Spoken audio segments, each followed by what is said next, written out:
Ni kazuri kabinti kazuri. Alisahau tu kuedit mkono, lakini ni mzuri, nimemuona live.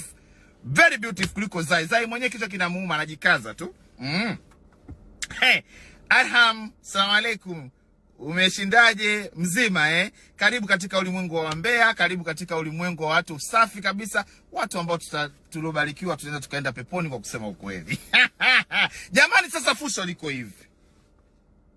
Kwa huyu designer kaka yetu Haji Manara, bibi Alham, anaitwa Alham Hamisi. Simenielewa? Anaitwa Alham Hamisi. Jina lake la ukoo, la ukweli. Sasa wa Mbeya jamani, huyu mtoto, maana sio mtoto, ni binti. Kashatimiza miaka 18 na kupitiliza. Huyu binti ameolewa Tanga. Kama kaka Haji si uko unajua, si kama hujui, mimi ndo ninakwambia sasa hivi. Huyu binti kaolewa Tanga na bwana mmoja anaitwa Hilali Hamadi Salim. Msiniulize jina lake nimelijuaje.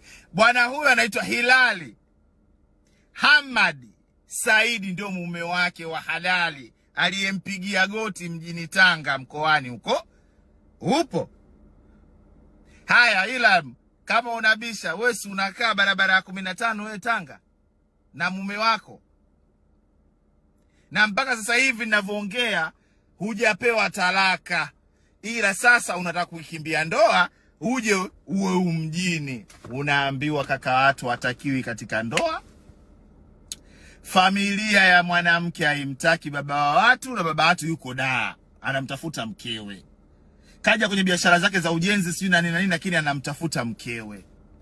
Mke umjini anaupenda, amtaki tena mume wake. Mama kamshikilia kibamba tibosi, anayemvalisha kaka Haji. Mtoto sema na ndoa yako. Mtoto tulia na ndoa yako. Hey! Dada yangu tulia na ndoa yako. Lakini naweza kaa ndoa yake ya mwisho akatulia kaka Haji. Sasa kama hajapewa talaka inakuwaje? Mimi hapa nimejiuliza, lakini kaka Haji analea, atampeleka Ulaya sasa hivi, anayepeleka Ulaya. Zai atamisi mbata la Ulaya. Maana Haji anaonga kaka Haji, anapeleka watu Ulaya. Ila rudi kwa mumeo, kwa sababu mumeo anakupenda sana mpaka